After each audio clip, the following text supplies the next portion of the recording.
Assalamualaikum warahmatullahi wabarakatuh. Alhamdulillah. Bismillahirrahmanirrahim. Babu fadlil masajidi wa sab'atin yudhilluhumullahu. Bab menerangkan keutamaan masjid-masjid dan 7 orang yang akan menaungi kepada 7 orang siapa Allah. Keutamaan masjid yang kita tempati sekarang ini dan 7 orang yang akan menaungi Allah pada 7 orang tadi. Yang hadis pertama yaitu Bismillahirrahmanirrahim.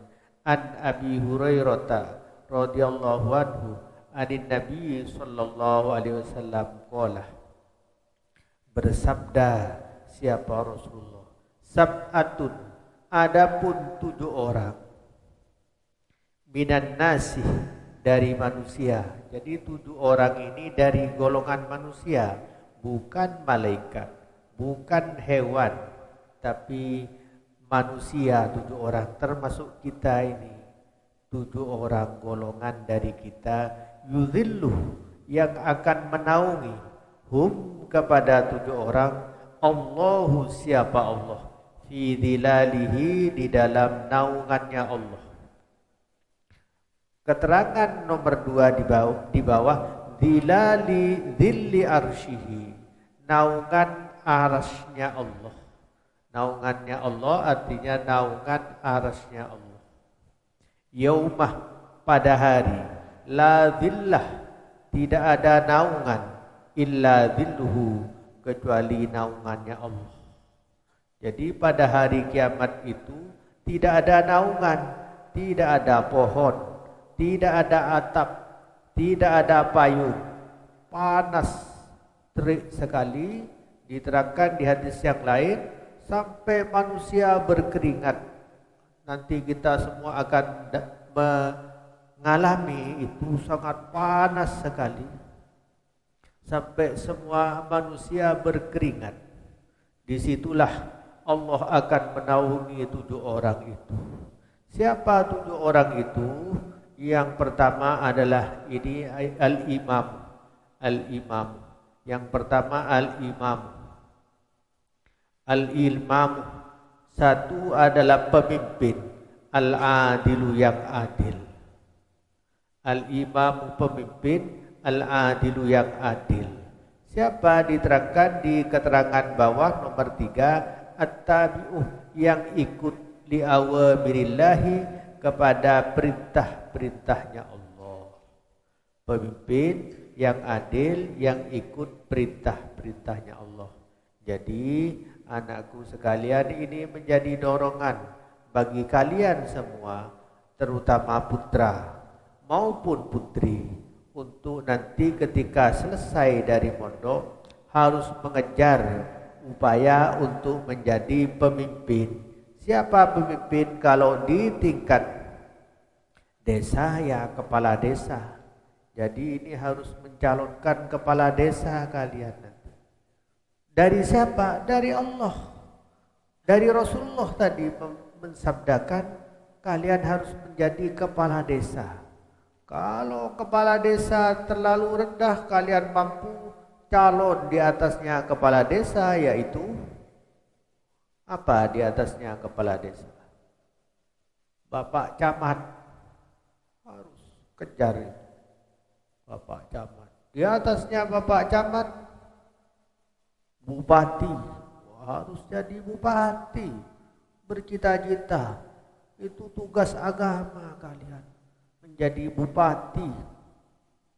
Di atasnya bupati, gubernur, ayo terus gubernur, menteri, presiden, itu sabda Rasulullah. Jadi harus menjadi pemimpin yang adil. Jangan hanya cita-cita kalian. Apa cita-cita kamu kalau sudah lepas kuliah? Saya mau merawat sapi, saya mau merawat ayam. Cita-cita harus tinggi, gantunglah cita-cita setinggi mungkin. Rasulullah bersabda, pemimpin yang adil itu mendapat naungan dari Allah.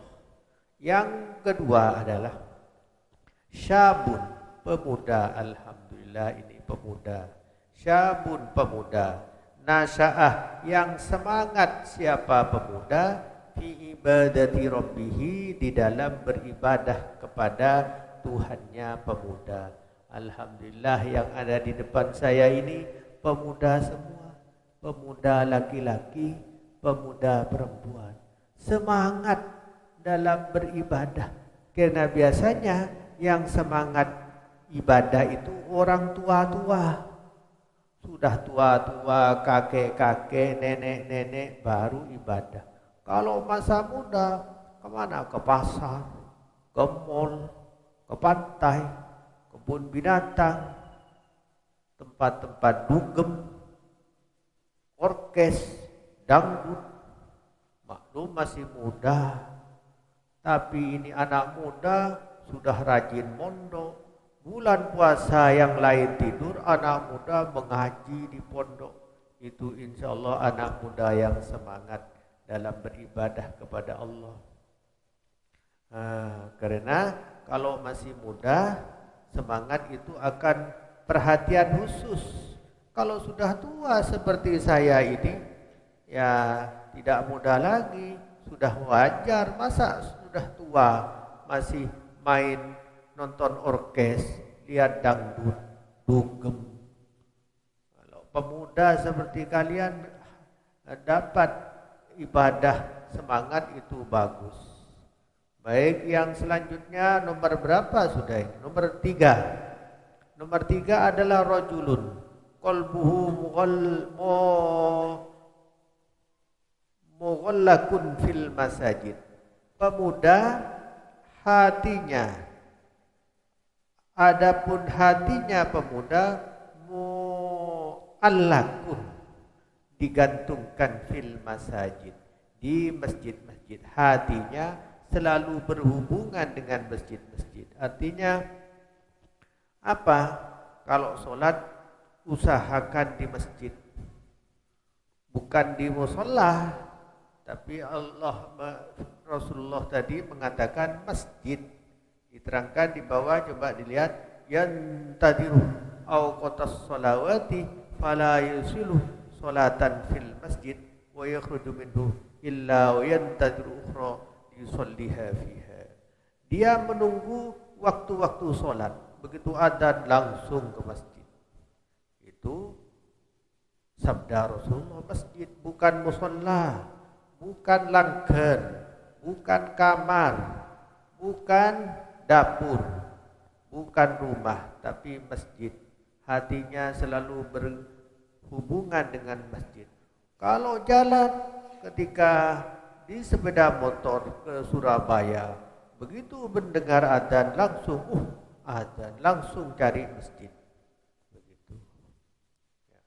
Bukan seperti anak santri zaman dahulu, bukan sekarang ya, zaman dahulu. Ketika adzan subuh, Allahu Akbar, Allahu Akbar. Oh, adzan subuh, masih lama, tidur lagi. Tidur lagi. Ini santri zaman dahulu. Zaman dahulu. Kalau zaman sekarang insya Allah ya lebih parah.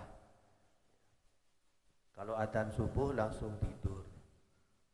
Seharusnya sudah terdengar adzan langsung. Bukan hanya adzan, sebelum adzan sudah siap-siap. Oh, sebentar lagi adzan, langsung wudu, langsung berangkat. Jadi yang keberapa? Ketiga, hatinya selalu berkaitan dengan masjid. 2. Berapa? 1, 2, 3, 4. Rajulan tahabba fillah, ijtama'a alaihi wa tafarraqa alaihi. 2 laki-laki. Rajulani, 2 laki-laki.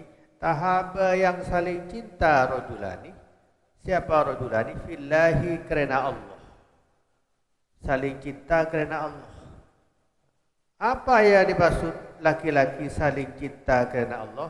La liqardin dunyawiyin, bukan karena urusan dunia. Jadi karena Allah. Kalian bertemu di pondok, satu jauh, asalnya tidak tahu. Tapi setelah di pondok bertemu karena Allah, karena mencari ilmunya Allah. Kemudian saling kasihan, saling kenal, saling akrab, itu termasuk orang yang bertemu dan saling kasihan karena Allah. Saya tidak kenal kalian anakku, kalian tidak kenal saya. Kemudian berkumpul di masjidnya Allah, saling kasihan, saling membantu. Itu tahabba fillah, saling bertemu cinta karena Allah. Ijtama'a alaihi, berkumpul siapa keduanya, alaihi karena Allah. Wa tafarraqa, dan berpisah siapa rajulani, alaihi karena Allah. Berpisahnya karena Allah. Jadi nanti kalau sudah mengaji, mau pulang, sudah libur, insyaallah karena Allah. Mau silaturahmi hari raya, karena silaturahmi kepada orang tua, maka teman akrab di pondok berpisah. Itulah insyaallah kalian termasuk pada jenis yang keempat ini. Yang kelima, rajulun talabathu imra'atun datu mansobin. Rajulun, laki-laki, talabat yang meminta, hu kepada rajulun, imro'atun siapa perempuan, imro'atun siapa perempuan, dzatu mansibin, dzatu mansibin. Dzatu mansibin artinya keterangan di bawah, aslin au syarofin au malin. Jadi mansibin ini punya perempuan yang punya kedudukan. Apa kedudukannya 6 itu? Yaitu aslin, dia punya keturunan tinggi. Bukan hanya perempuan cewek ecek-ecek, tapi dia mungkin bapaknya adalah keturunan terpandang. Aslin.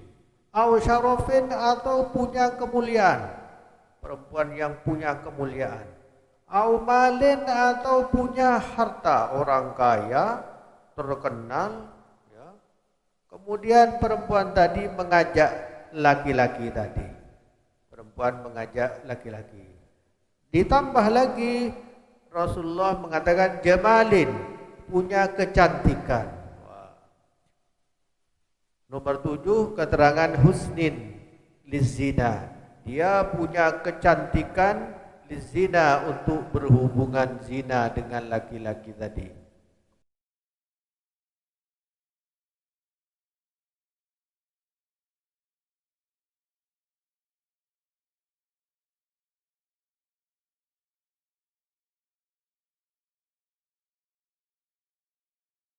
Sandal bagus, kocar kacir, di pondok, di apa, oh ini sedekah sendiri sandal, ini saya pakai sandalnya.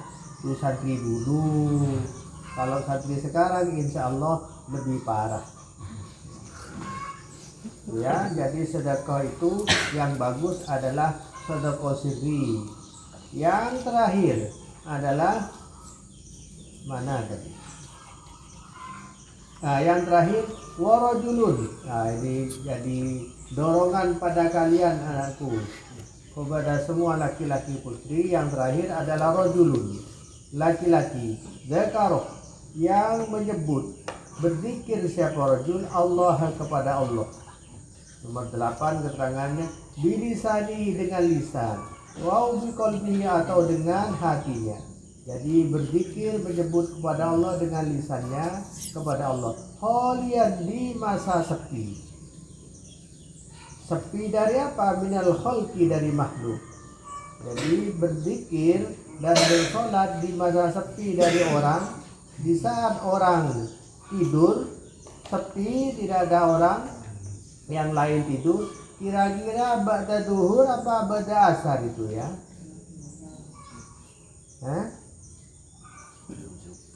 Kalau sepi, orang semua tidak ada, kalian berzikir dan sholat baca Quran, kira-kira ba'da duhur apa ba'da asar? Tengah malam orang sedang tidur semua, kalian berzikir kepada Allah. Ingat dosa-dosa, menyebut kepada Allah tengah malam. Alhamdulillah kalau santri putri sudah biasa diwajibkan sholat tahajud tengah malam, biasanya jam 2 atau jam 3 kalau putri. Jam setengah 2, alhamdulillah putri setengah 2. Kalau putri kayak setengah 2, kalau putra setengah 2 ada, setengah 3 terus sampai jam setengah 5 sampai jam 7. Sholat tahajudnya sampai jam 7, setelah saking husuknya sholat sampai jam 7. Jam 7 setelah matahari bersinar baru bangun, saking husuknya. Kalian bersih-bersih, kemudian tanpa terasa anakku, sabda Rasulullah, fafadot, maka mengalir apa ainahu, mengalir ainahu apa kedua matanya, artinya menetes air mata mengingat dosa-dosanya, tengah malam menangis kepada Allah. Kalau ada yang seperti ini, alhamdulillah anakku, saya minta tolong didoakan. Tengah malam ketika sampean berdoa sholat, kalian meneteskan air mata karena khusyuk kepada Allah. Saya tidak tanya apakah sudah ada yang seperti ini. Tidak tanya. Saya yakin pasti ada 1 orang 2 orang ketika zikir sholat malam, hatinya khusyuk, matanya menangis kepada Allah. Diterangkan di dalam hadis bahwa beberapa sahabat, kalau tidak salah Abu Bakar atau Umar itu, di pinggir matanya itu ada bekas air mata. Setiap sholat malam air matanya mengalir terus menerus sehingga alampat berbekas saking air matanya mengalir ketika sholat.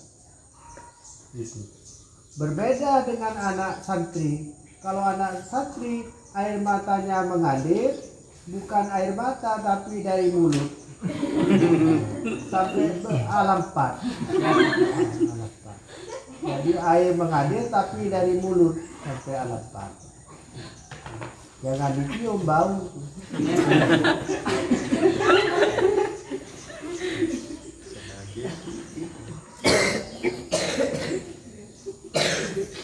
Bayangkan orang setingkat sahabat, setingkat ulama, setingkat orang soleh itu masih menangis kepada Allah. Ingat dosa-dosanya. Sementara kita dosa luar biasa banyak, ketawa terus menerus, tidak pernah menangis kepada Allah. Bagaimana bisa begitu?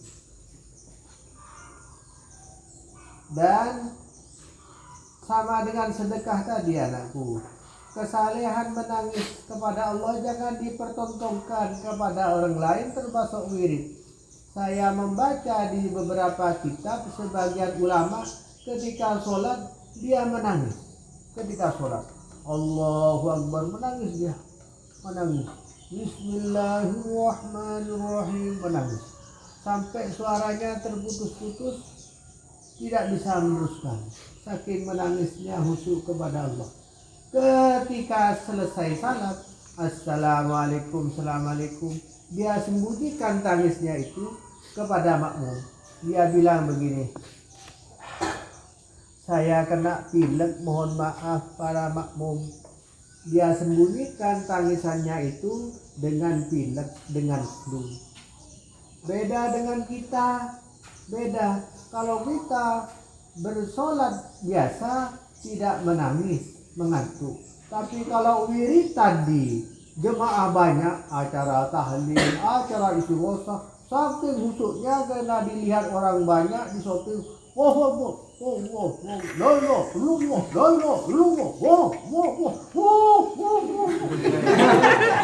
Kenapa bisa begitu? Karena ditonton orang banyak, karena dilihat orang banyak. Apalagi yang mengundang Pak Haji, nanti sungkemannya banyak. Wah, tambah khusyuk dia ceramah dan wiritannya. Kenapa? Agar sungkemannya ditambah, agar amplopnya dipertebal. Na'udzubillah min dzalik. Padahal khusyuk dan menangis itu ketika sedang sepi anakku. Ketika sedang sepi malam, tidak ada yang melihat, tidak ada yang menonton. Di kitab Hilyatul Aulia, insya Allah saya pernah baca, ada orang itu ketika dalam perang dia pergi ke menjauh dari temannya, menjauh.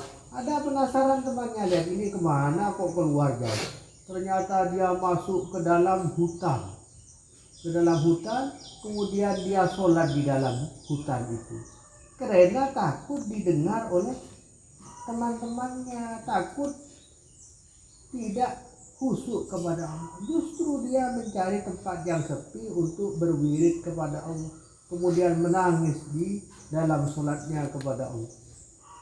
Bayangkan itu mereka orang-orang pujian.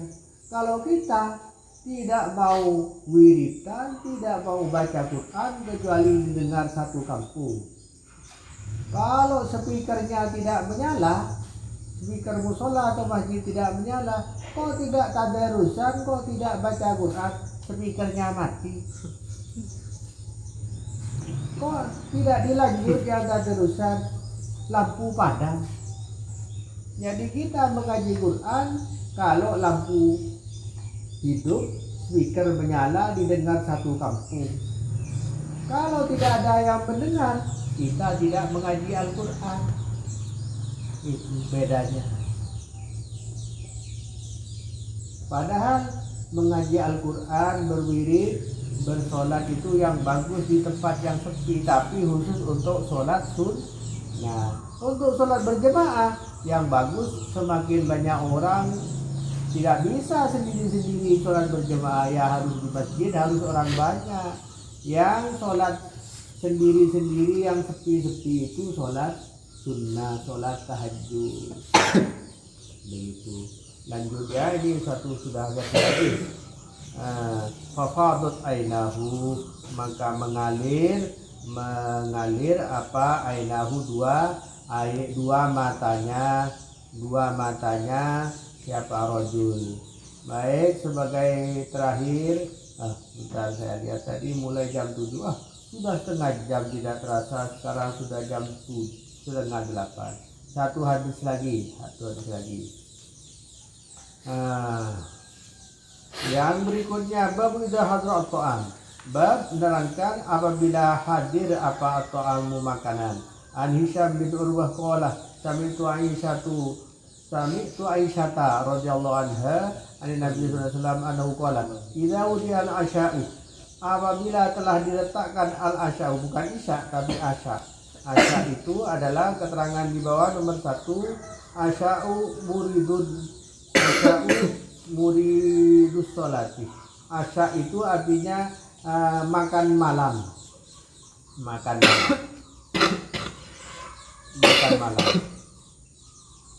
Asya'u muridus sholati, makan malam orang yang ingin sholat. Jadi sudah ada hidangan, kalian mau sholat, gitu. Makan malam. Wa uqimatus sholatu, dan telah didirikan apa sholat. Sholat sudah mau sholat, sudah ada, sudah qomat. Fabda'u bil asya', maka mulailah siapa kamu semua bil asya'i, dengan makan malam. Artinya kenapa? Karena kalau ada makanan kalian sholat, maka sholatnya nanti tidak khusyuk, sholatnya ingat kepada makanan. Nah, saya biasanya kasih tebak-tebakan, tapi saya sudah tahu jawabannya. Coba saya tebak-tebakan kepada kalian. Nah, dijawab ya, walaupun mudah. Sholat ingat makanan, makan ingat sholat, lebih baik yang mana? Makan ingat sholat, sholat ingat makan, bagus yang mana? Makan ingat, nah ya betul.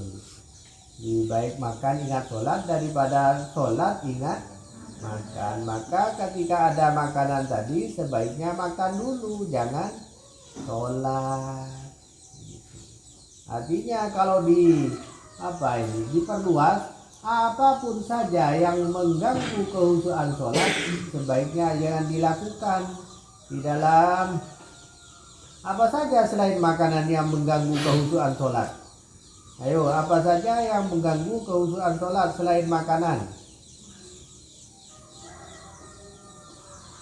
HP, HP, sholat di HP ditaruh di depannya. Ada yang begitu. Sholat HP ditaruh di depannya. Jadi Allahu Akbar, HP-nya bunyi.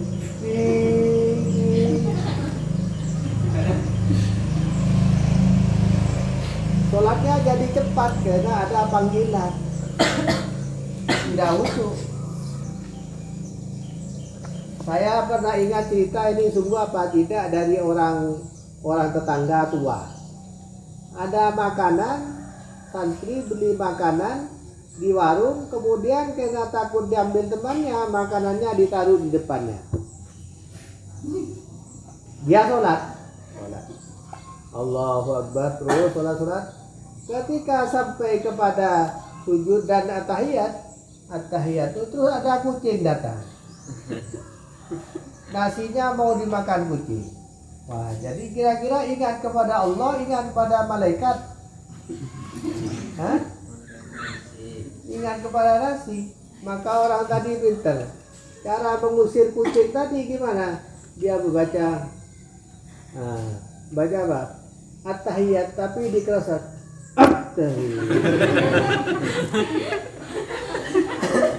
Karena kucingnya bandel tetap saja dipegang nasinya. Dia keras.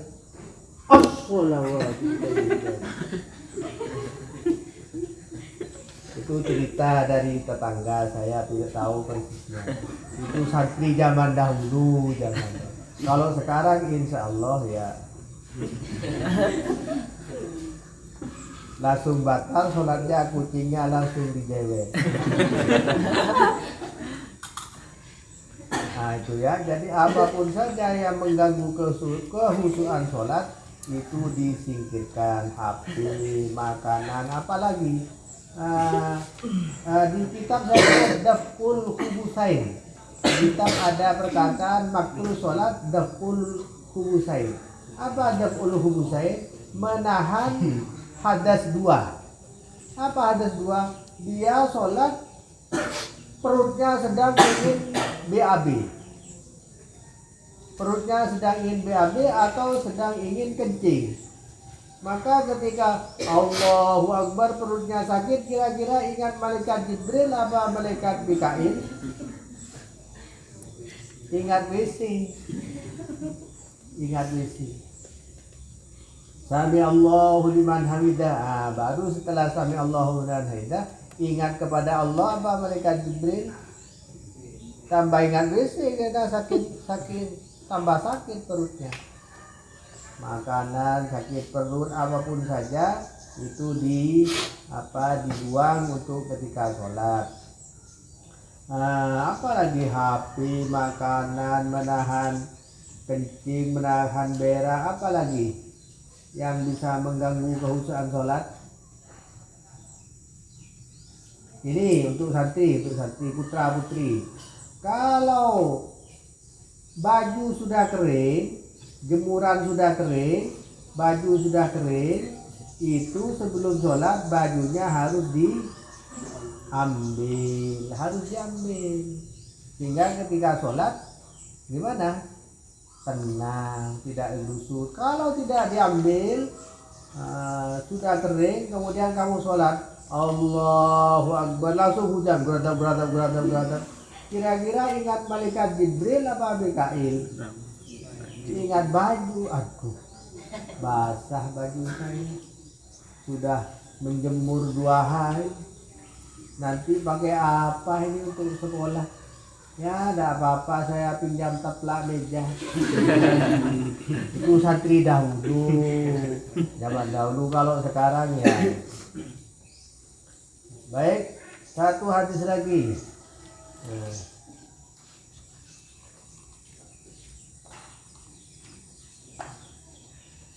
Ini sama ya, 107 ini sama. Idza kana ahadukum ala ta'am fala ya'jal hatta yaqdi hajatahu minhu. Jadi dibaca sendiri ini sama. Yang bawahnya babu du'iya al-imam ila sholati wa biyadihi ma yakul.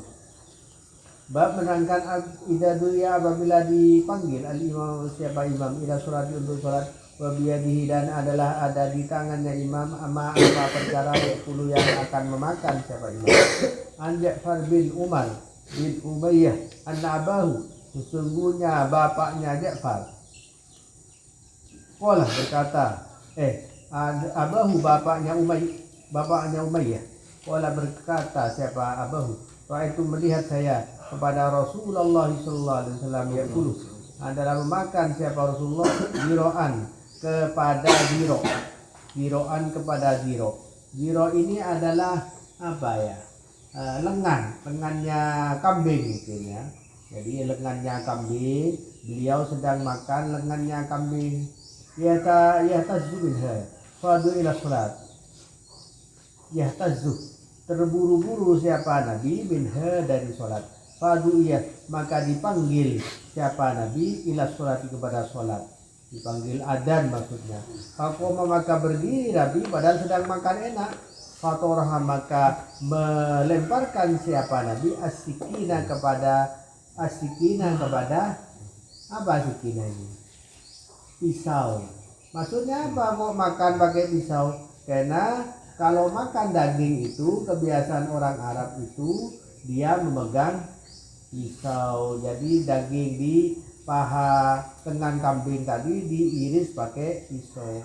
Maka pisaunya dilepas, dilemparkan, termasuk paha lengan kambingnya tadi dibuang. Fasolla maka sholat Nabi walam yatawaddo dan tidak berwudu siapa Nabi.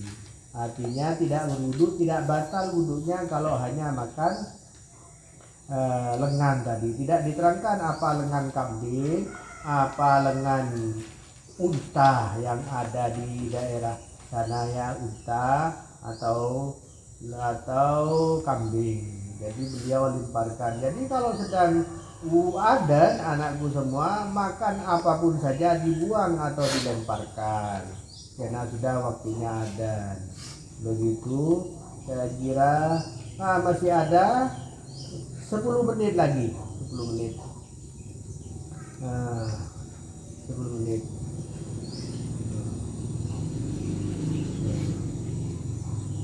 10 menit. Kita saya carikan hadisnya lagi. Baik, halaman 119.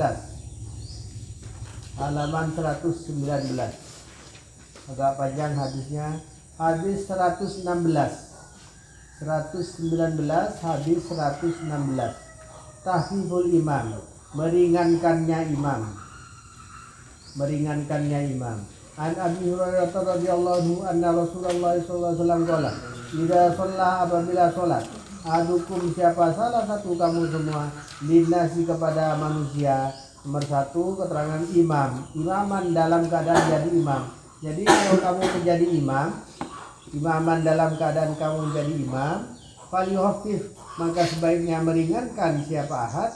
Fa inna fihim maka sungguhnya fihim adalah pada manusia ad-dhaifa ada orang yang lemah, was-sakima ada orang yang sakit, wal kabiro ada orang yang tua, wadal hajati dan ada orang yang punya hajat, ingin kewisi, banyak namanya makmum kan kebutuhannya banyak.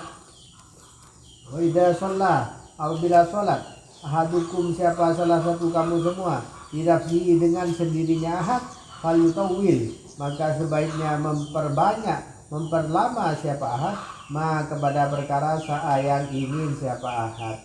Sudah selesai hadis ini anakku semua. Kenapa saya baca hadis ini? Pernah diucapkan oleh seorang, tidak saya sebutkan, oleh seseorang kepada saya.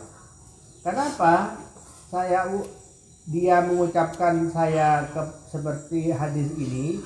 Karena saya dulu bisa mengimami sholat berjamaah maupun sholat Jumat, saya alhamdulillah mengimami sholat Jumat di masjid ini. Itu kalau saya membaca surat, itu saya membaca surat agak panjang, yaitu surat Al-Fajr, wal fajr walayalin asyr wasyaf'i wal watr. Ada yang hafal wal fajr? Kalau laki-laki diam karena ini hafal semua. Hafal semua itu maksudnya di luar kepala. Wal fajr. Kadang saya membaca amma yatasaaluna anin naba'il azim alladzi hum fihi mukhtalifun. Kalla summa kalla. Alhamdulillah hafal semua. Kadang saya baca wailul lil mutaffifin alladzina idza kalu 'alan nasi yastawfun wa idza kalu hum awazanu hum yukhsirun. Bagus baca itu. Maka karena membaca itu anakku saya diprotes oleh sebagian. Kalau sholat Jumat itu jangan banyak-banyak, panjang-panjang. Makmumnya itu ada petani ingin ke sawah, ada orang tua, ada anak kecil, jangan panjang-panjang. Terus saya jawab, saya tanya sekarang kepada kalian, untuk tidak panjang itu, saya tanya putra dulu.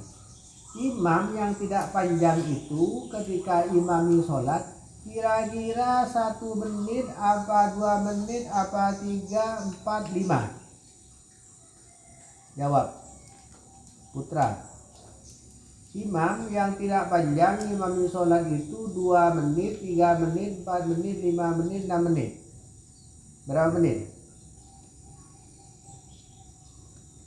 Ayo jawab. Berapa menit? 3 menit. 3 menit, bagus. Yang lain jawab. 3 menit apa 4 menit? Kalau Ustaz Solihin jawab 3 menit. Yang putra, yang lain, yuk. Tinggal jawab, salah ada apa? Berapa menit? 2 menit. Yang satu lagi, ya 3 yang putra. 3 menit, 2 menit. Yang lain berapa menit? Yuk, jawab. Berapa menit? Berapa satu? Yuk. 4 menit. 4 menit. 2 menit, 3 menit, 4 menit. Berarti di antara yang putra ini ada ikhtilaf. Sudah dengar semua, putra jawab ada 3. Sekarang tanya yang putri. Berapa menit yang sedang imam itu? Yang putri jawab. Berapa menit? Jangan lama-lama, cuma jawab. Jadi imam itu berapa menit yang sedang? Ada yang jawab. Jawab. Tidak ada yang jawab. Baik. Yang betul 2 menit, 3 menit, apa yang 4 menit? Yang betul adalah saya jawab sekarang. Saya jawab, kira-kira yang betul itu menurut pengurus, apa menurut saya yang ngajar, apa menurut santri, apa menurut ustadz? Yang betul yang menurut siapa? Saya tanya, ayo dipikir. Yang betul dalam sholat itu banyaknya 2 menit, 3 menit, 4 menit, 6 menit menurut pengurus, apa menurut saya, apa menurut guru tugas? Yang mana yang paling betul? Ayo. Jawaban yang betul. Sudah jawab tadi menurut siapa? Rasulullah. Bukan menurut saya. Bukan menurut guru tugas. Bukan menurut pengurus, bukan menurut santri, tapi menurut Rasulullah. Rasulullah mengatakan sedang-sedang saja, beliau berarti pasti sudah melakukan imam sedang-sedang saja.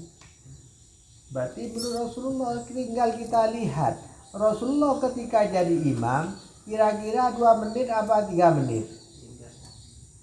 3 menit apa 2 menit Rasulullah ketika jadi imam? Yo, tidak tahu? Dilihat di kitab hadis ada Rasulullah ketika jadi imam yang sering itu saya tahu hadisnya ketika sholat Jumat dia membaca surat apa? Qul huwallahu ahad apa wal asri? Sabbihisma rabbikal a'la. Sabbihisma rabbikal a'la alladzi khalaqa fasawwa walladzi faja'alahu ghutsa'an ahwa. Itu Rasulullah membacanya cepat apa lambat? Lambat tartil.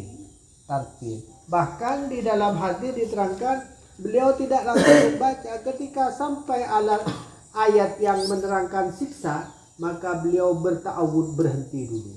Misalnya menerangkan hal ataka hadithul ghashiyah wujuhu yawma idzin khashi'ah. Pada waktu itu hati-hati sedang khusyuk, mata-mata tertunduk pada hari kiamat. Rasulullah berhenti berdoa, ya Allah ajirni min azabi, ya Allah jauhi saya dari siksamu. Sampai begitu. Berarti membacanya lambat. Ketika Allah berfirman sampai pada ayat-ayat nikmat, wujuhu yawma idzin naimah lisa'iha radiyah fi jannatin 'aliyah la tasma'u fiha laghiyah. Pada waktu itu wajah-wajah berseri karena masuk ke dalam surga yang maha tinggi. Maka Rasulullah berhenti tidak langsung. Dia mohon, Allahumma inna nas'aluka ridhaka wal jannah, ya Allah saya memohon kepadamu surga ya Allah dan keridhaan. Berhenti. Setelah itu lanjut baca lagi. Jadi bacanya lambat bukan cepat. Kira-kira lambat atau khusyuk diselingi doa tadi membaca surat Sabbihisma dan membaca surat Hal ataka hadithul ghashiyah. Kira-kira 2 menit apa 3 menit sholatnya? Ayo jawab. 2 menit apa 3 menit? Ayo. Ya kira-kira 3 menit cukup tidak untuk membaca Sabbihisma rabbikal a'la dengan lambat tadi? Tidak cukup. Ya kira-kira 5 menit 10 menit. Maka saya jawab seperti itu. Tadi siapa kiai yang tanya ke saya, kalau jadi imam Jumat jangan lama-lama. Bilang lama-lama itu berapa Pak Kiai? 3 menit kata satunya. Kata Pak Kiai satunya, wah 3 menit terlalu cepat. 2 menit kata satunya, 2 menit setengah. Terus saya bingung, yang mana yang saya ikuti? Sama dengan kalian, saya ikut 2,5 apa 3 menit? Akhirnya tadi dijawab, bukan ikut 2 menit, ikut 3 menit, tapi ikut kebiasaannya Rasulullah. Jadi kalau sholat kalian ikut Rasulullah. Karena Rasulullah kan sholatnya lambat, bukan lambat, itu adalah sedang, tidak lambat. Tapi kalau sholat sendirian, tadi hadisnya ketika sholat sendirian, gimana tadi sebentar saya baca, fal yutawwil masa'ah, maka sebaiknya memperpanjang bacaan yang dikehendaki sendirian. Rasulullah kalau sholat sendirian, sholat tahajud, yang dibaca surat apa? Sholat tahajud sendirian, di dalam sebuah hadis diterangkan beliau membaca surat Al-Baqarah 1 rakaat. Al-Baqarah itu setengah juz apa seperempat juz? 3 juz 1 rakaat. Al-Baqarah 2 juz setengah 1 rakaat. Pernah? Saya tidak usah dijawab, saya tebak. Mohon maaf kalau salah. Insya Allah tidak pernah. Mohon maaf kalau salah ya. Rasulullah membaca surat Al-Baqarah 1 kali, 1 rakaat. Sampai ada sahabat bermakmum.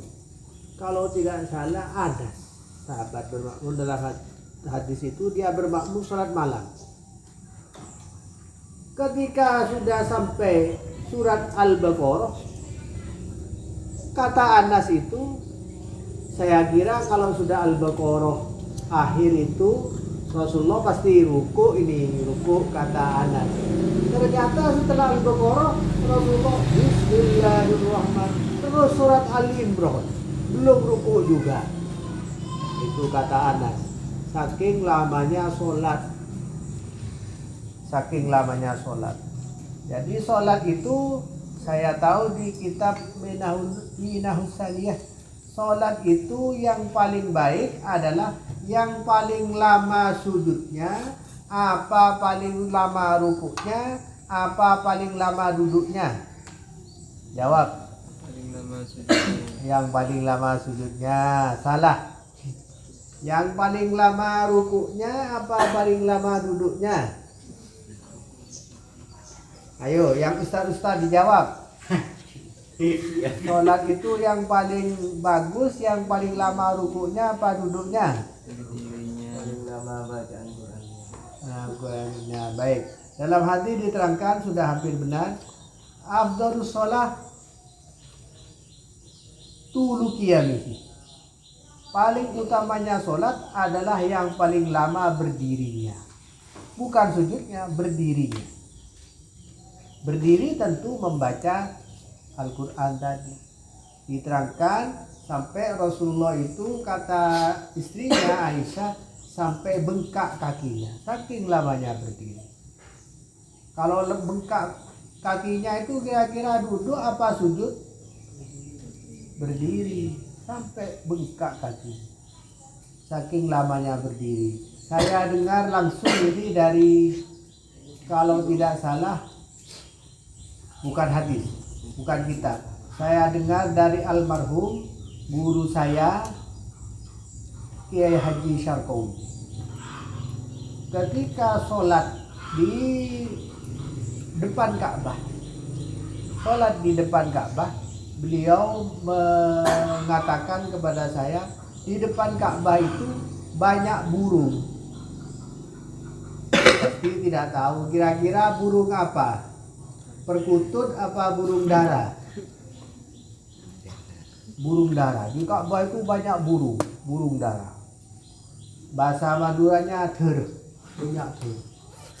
Saking lamanya orang banyak berdiri sholat itu, kata beliau, guru saya Kiai Haji Syarqawi, ketika sholat Allahu Akbar tidak bergerak. Saking khusyuknya sholat, dia baca terus, tidak bergerak. Sampai burung dara hinggap di pundak dan kepalanya. Dikira kayu. Banyak burung hinggap di sini. Saking khusyuknya berdiri. Burung banyak di sini. Kalau kita, jangankan burung, nyamuk saja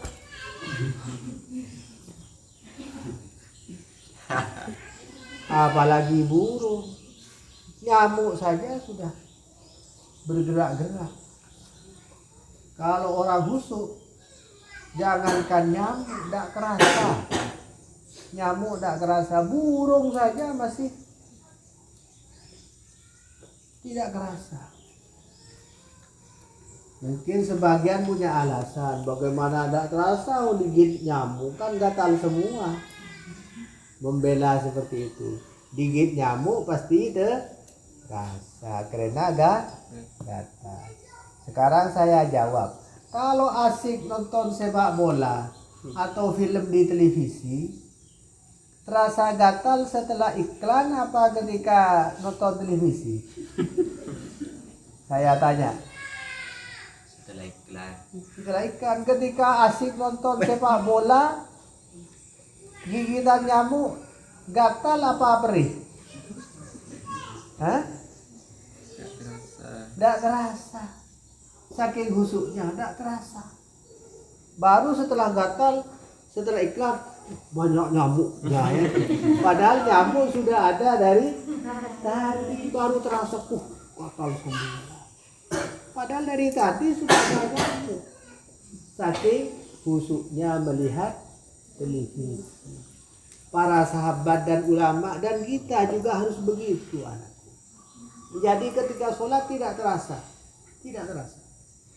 Digigit nyamuk, digigit semut, gangguan apa saja tidak terasa.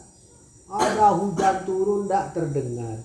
Karena ada, ini teman saya bukan kalian, teman saya.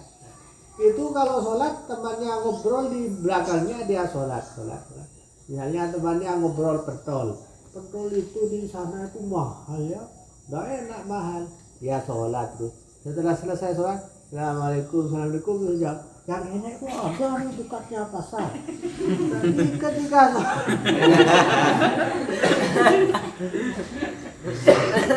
langganan saya enak itu pentolnya. Ketika sholat berarti dengarkan yang ngobrol kan. Itu teman saya bukan kalian ya, bukan kalian teman saya. Kalau kalian insya Allah ya.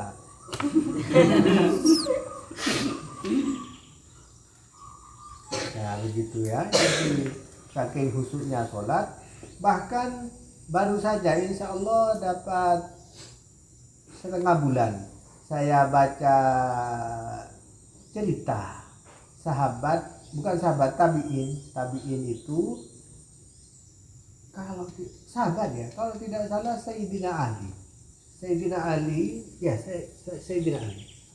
Ali ketika mengikuti perang bersama Rasulullah, ada sebilah pedang yang tertancap di badannya.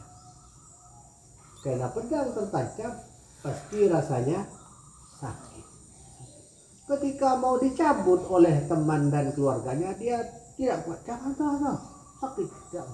Jangankan pedang anakku, kita tertusuk duri saja, kalau mau dicabut pasti sakit. Itu tertusuk tombak atau pedang di badannya, tidak bisa dicabut. Dia mohon ampun, jangan dicabut, saya tidak kuat sakit. Maka bagaimana caranya?